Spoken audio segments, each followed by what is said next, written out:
So we're going to talk now about the revival of Europe. After these Viking invaders and the Magyars and the Muslims had come in and torn apart this Carolingian Empire, there's going to be a revival.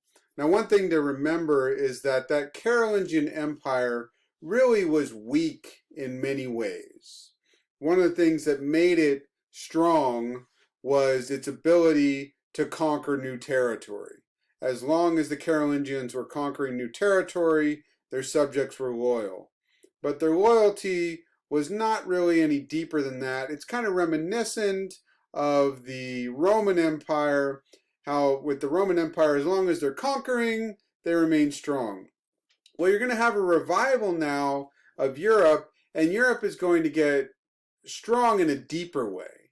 There's going to be many levels here, and part of that is going to be people brought together under a common way of thinking. So there's going to be several things happening here together. One is going to be revival of monarchy. Here we have a picture of a statue of Alfred the Great. Alfred the Great is one of perhaps the only king of England known as the Great. And he's one of few kings that are going to be given this title. And the reason he's given this title is because he's delivering them from a foreign enemy. The Vikings came in a great conquest in 865. And this is kind of shrouded in myth, but there had been a person who was a king of the Vikings who had come in. His nickname anyway was Ragnar Hairy Breeches. And he had come in and conquered territory, but he was then defeated by the English up in Northumbria, and he's put to death. And then his children decide that they're going to get revenge. They want to conquer territory in England anyway, and you get a new kind of conquest in 865, where the Vikings up to this point had been very much into attacking English territory, stealing stuff, and leaving. Particularly, they like to attack monasteries because there was a lot of wealth there and not a lot of defense. Well, these guys come in now and they want to conquer and rule and stay. And these are the sons of this person, Ragnar Hairy Breeches. Well, they are going to end up taking a lot of territory, but they're going to face Alfred the Great. Alfred the Great was the youngest son of many. His father had been king. It was unlikely that he was ever going to rule, but he does rise up to the kingship, and he was very clever, very skilled in his military prowess. He thinks about things like how to build up defenses, how to fight against the Viking method of fighting where they'd have a shield wall. What do you do against a shield wall? How do you confront that? They thought about things like how to put the Vikings in a position of weakness. And you do that by putting them in a position where they're going to have to hide out for a time. And if you can lay siege and force them to surrender, then you can force terms on them that they don't like. A lot of times it was hard to get your people to lay siege for a long period of time because, they're farmers, they want to go home. Well, Alfred ends up getting the loyalty of his subjects to the point where they're willing to actually listen to him. They put their faith in him, and there's stories, famous stories involved with Alfred, like one being the story of the cakes, where there's a period of time where he's not able to face the Danes or the Vikings on the battlefield, and he's having to hide out in the swamps, and he's staying at a house where the husband knows that he's the king, but the wife doesn't, and she asks him to watch over some cakes for a little bit. She says, "Look, you're basically useless. Could you just watch over these cakes for a while I go do some other stuff?" And as he's watching the cakes, he's plotting about how to defeat the Vikings, and he's seeing the cakes burning, and he's picturing this like a big battlefield, and the cakes burn, and the wife comes back, and she's so angry with him, and her husband comes in and says, "Don't you know this is the king?" It's one of these famous stories about him. He's a very famous king, one of the most well-known kings of England. You know, there's a lot of stories about him, and he's great because he's able to finally establish some defense against the Vikings. And his son, grandson, will finally actually drive the Vikings out. Now, that's not going to be the end of the story. The Vikings will come back. They will come back, and the English will be divided when they do. So there will be great difficulty, but nonetheless, you had the beginnings here of a strong kingship, a strong monarchy in England with Alfred the Great. There's going to be Otto the Great over in the Holy Roman Empire. And why does he get the name the Great? For the same reason, except it's not Vikings, but it's Magyars, Hungarians, that he's fighting off. The Hungarians had been invading over from the east into this Holy Roman Empire. Holy Roman Empire, by the way, the reason why it gets that term is because the connection between the Pope and the Emperor. The Pope is looking to the Emperor in the Holy Roman Empire, particularly going back to Charlemagne, as the one who is providing protection for the church, protection for the church against whatever invasions you might face.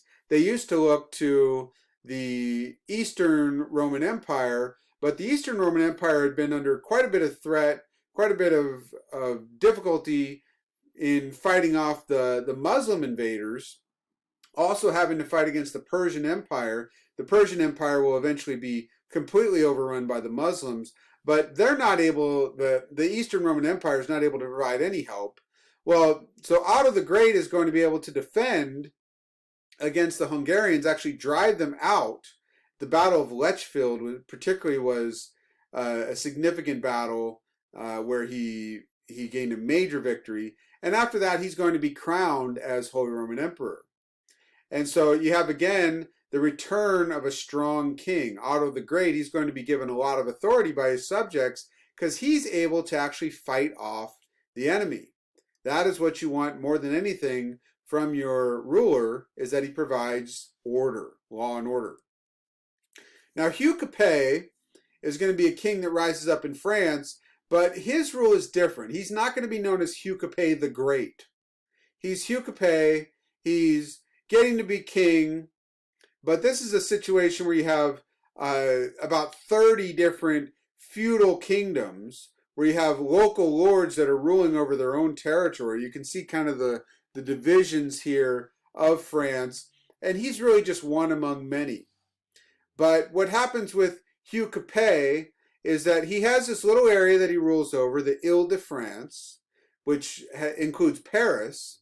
Even in that territory, he's not able to exert a strong amount of authority. He's going to have to vie with other local powers in that region.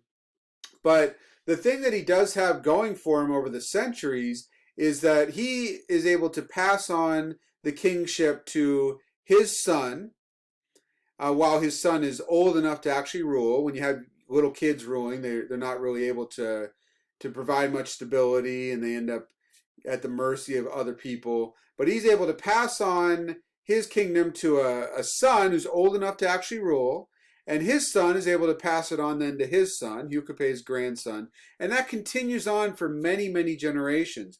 And over the years, Hugh Capet and his children and grandchildren and great-grandchildren are able to extend their power. The Ile-de-France, it grows, and they solidify their power there, and they become more and more a significant force in France. And their power grows until eventually the Capetians are going to be legitimate rulers over France. And they're going to be able to rule over these feudal lords and exert real authority over them. So in the case of England, you kind of start out strong with Alfred the Great. In Germany, or the Holy Roman Empire, you start out strong with Otto the Great. Here you start out weak, but the power is going to grow. Now, William the Conqueror is also a significant figure here in England. If it had just been Alfred the Great, then maybe monarchy wouldn't have lasted because, you know, Alfred's ancestors, they become divided. They're not able to hold on to power. They're not able to stay united. But William the Conqueror is going to come in at a time when it wasn't clear who the next ruler of England was supposed to be. He's going to come in after Edward the Confessor, and there's going to be a conflict between several people who are trying to rule, and William the Conqueror is going to come in from Normandy, where he rules, and he's going to come in and conquer England and rule there. He's going to win, particularly in the one battle, the Battle of Hastings in 1066. He's going to gain the victory there, and he's going to become a very powerful ruler. He not only rules over Normandy, but also England now, and he's going to build castles all over England to solidify his authority. And he's going to bring in his Norman subjects and place them in positions of authority, and they're all going to be loyal to him. And he's going to set up a feudal system. The feudal system actually had benefits where William basically could be at the guy at the top lord, who then grants lands to people under him, and they grant lands to people under him. And one of the things that he does is he maintains one sixth of all the lands of England he maintains as his own personal territory. So he's always going to have access to wealth. He's going to have access to a lot of wealth that he can use to rule and not have to be so dependent on his subjects. That was one of the problems that came in with Edward the Confessor, was he was a little too dependent on those under him. He had people ruling under him who actually were more wealthy, more powerful. Well, William becomes a very powerful monarch, and his rule over Normandy is going to put the English at odds with the French, because Normandy is really technically part of the French lands, and the English are ruling over that. Well, that's a natural tension, and then the English are going to gain control over even more territory, and that's going to continue to create pressure till eventually you lead to the 100 Years' War. Well, another thing that's important here is the revival of long-distance trade. So you have the rise of towns. Medieval towns are a significant thing because for a long time after the Viking invasions, you don't really have money circulating. People are going to be trading by a barter system where you trade goods and you don't buy things with money. Well, with the rise of towns, you're going to have a return of a vibrant economy. And the particular thing that's going to happen here is really a twofold thing. One, you have an increase in agricultural production, just more food available. You got the heavy-wheeled plow. They come up with a new way of farming with a three-field system instead of two, where you rotate around 3 fields where they used to leave 1/2 of the field not used every year. Now you have 1/3 of the field that's not used, so you're using 2/3, and you're growing different kinds of crops. And they're gonna take land that had not been cultivated, that was not used for farmland. They're gonna cut down trees and clear out swampland, and they're gonna create more farmland. And so there's going to be more food available, and that's going to make it possible for people to live in towns and do business and buy food from elsewhere. If everybody has to grow their own food and there's no excess, then you really can't do that. And then the other thing that's happening is that nobles want to wear fancy clothes. And so you have a whole industry, a whole business where you're creating cloth. That's one of the main industries going on here, is the cloth industry. So you're going to have sheep in England. Sheep do really well there, and they're going to get the wool from those sheep and generally take that wool down to Flanders, which is up in the northern part of what we consider France now, and over towards Belgium. So they're going to take the wool down there, and in Flanders they have this whole industry where they take that wool and they turn it into cloth, and then you can create fancy clothing for these nobles to wear, and the nobles will pay top dollar for this. These are the same people that are living, the lords of the manor and their children, and they're very wealthy, and they want things to do with their wealth. So they go to the towns and they buy things like clothing and other fancy stuff, so that the towns particularly are involved with that. And then they're going to be able to even get involved in long distance trade, where they'll travel to other parts of Europe and even parts of the Muslim world and then to the Byzantine world, and sometimes even so far as China.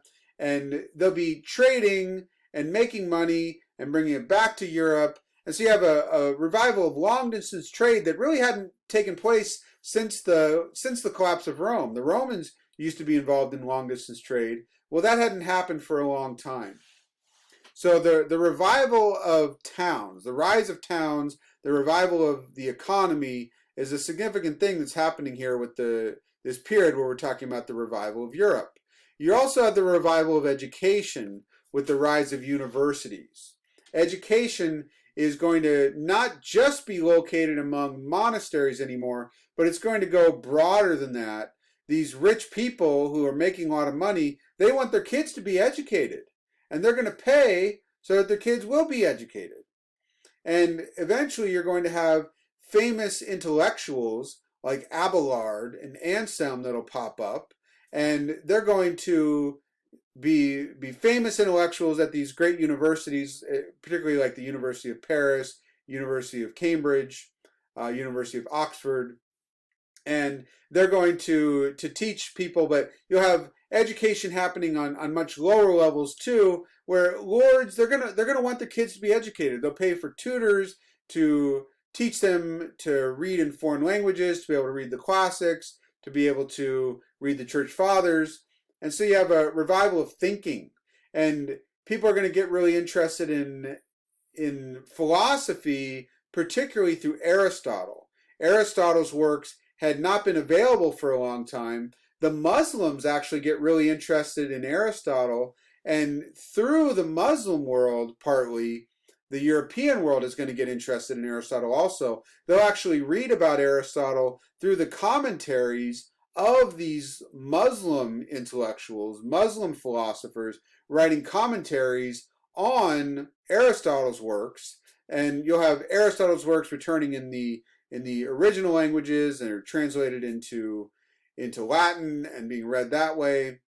So there's going to be this whole revival of education, and eventually you'll have really important figures like Thomas Aquinas coming up. We talked about Thomas Aquinas in earlier part of the school year. Remember, the particular thing that Thomas Aquinas does is take the theology of the church and the philosophy of Aristotle and reconcile them together. He reconciles them together by essentially saying philosophy has its realm and theology has its realm. Theology is going to deal with how we're going to be saved, how we're going to get to a good afterlife in heaven where we have the beatific vision and get to view God and see him face to face. And in this life, we have philosophy where we can get to know that God exists and know something about morality, though he thought that was only possible for the more educated people, and the poor peasant who's uneducated, they're really just going to have to listen to the authority of the church and obey what's taught there.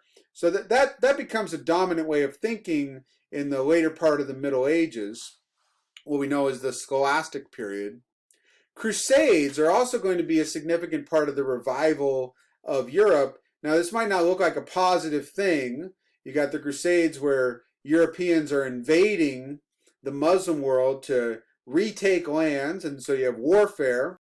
Besides the fact that there's this warfare, while the Crusaders are on their way to the Holy Land to retake it, they are going to do some pretty horrible things, like killing Jewish people, because they're inspired here by religious fervor and wanting to go out and retake Holy Lands in the name of Christianity, and they run across Jewish people and think, well, if we're fighting against the Muslims, why are we letting Jewish people in our own backyard live as they are? And so there's going to be Jewish people that will be slaughtered on the way to these Crusades, which is not a great thing.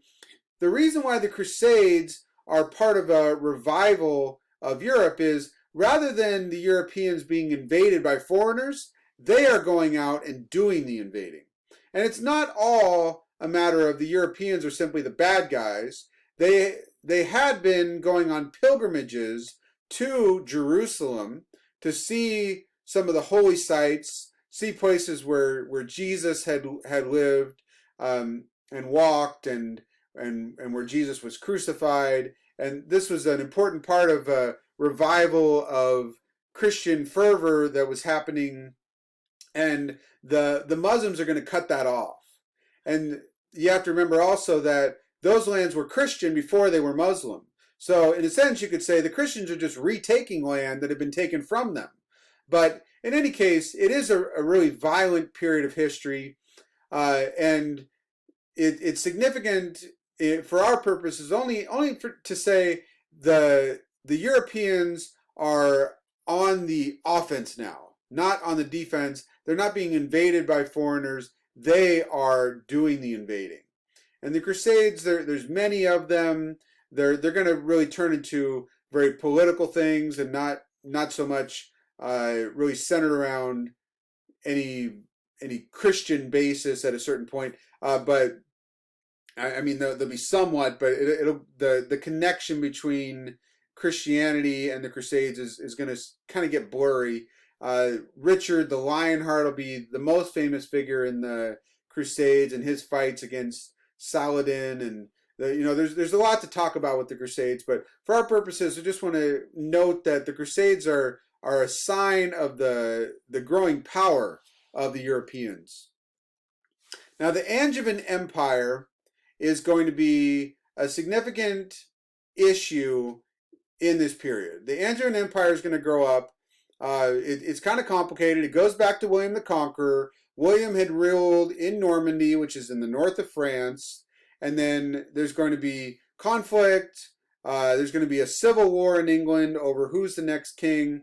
Well, the person that ends up being the next king is going to be known as Henry II, and Henry II's father was Geoffrey, who was the Count of Anjou, and Anjou was another important territory in France, and he's going to rule over that territory. He's also going to marry Eleanor of Aquitaine. Aquitaine, you might remember, is down there in the south of France, and so he's going to be the ruler of England, also rule Normandy, also rule over Anjou, and also rule over Aquitaine. That's a significant portion of land. The English will actually rule for a time over more land in France than the French do. So this is going to create conflict. This is going to be what is going to contribute to the 100 Years' War that'll come later. Philip II of France, though, is able to retake a lot of that land. You see here in 1180, the red portion here is land that was ruled by by the English. By 1223, Philip II had retaken almost all of that land, except for some of that land down there in the south, part of the land of Aquitaine, which will be known as Gascony. That'll be all that is left. There will be a major attempt by the English to retake land, and that'll be part of that 100 Years' War that will come up in the future. We'll talk about. Now, the other big thing that happens is the investiture controversy. That is a significant part of what we have to understand here in terms of what's happening with monarchy. Was a conflict over whether or not secular rulers, like a secular king, the emperor of the Holy Roman Empire, the king of Germany, they're the same thing, is he allowed to appoint people to religious offices? Now, the kings like to do that because they like to put people in religious offices and have them rule over their territories, because then it's not hereditary. Because the religious people are not supposed to have kids, and so when they die, the king gets to name a new person to put in charge. Whereas if it was a secular person, then that secular person's kid would just naturally become the next ruler. Well, Pope Gregory is going to come up, Gregory VII, and he says no more of this pattern of secular rulers investing people in the church with power. That shouldn't happen. Only religious people should appoint people to religious offices. Well, this is going to create a civil war that will last for about 50 years within Germany, within the Holy Roman Empire. And the aftermath of that is going to be what we see here in this map.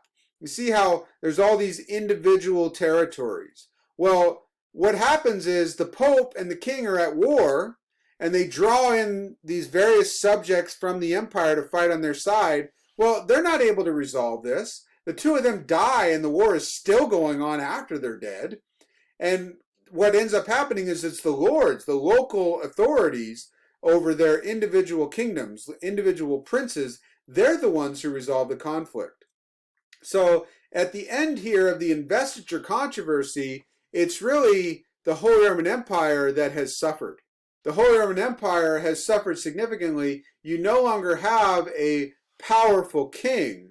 The whole strength of monarchy has been significantly reduced in the Holy Roman Empire. So you have strong monarchy developing over in England, strong monarchy developing in France. Initially, you had very strong monarchy developing in the Holy Roman Empire, but that's going to be very weakened by this investiture controversy. So the Holy Roman Empire will make a comeback, but it's always going to be divided. The empire will gain more and more land.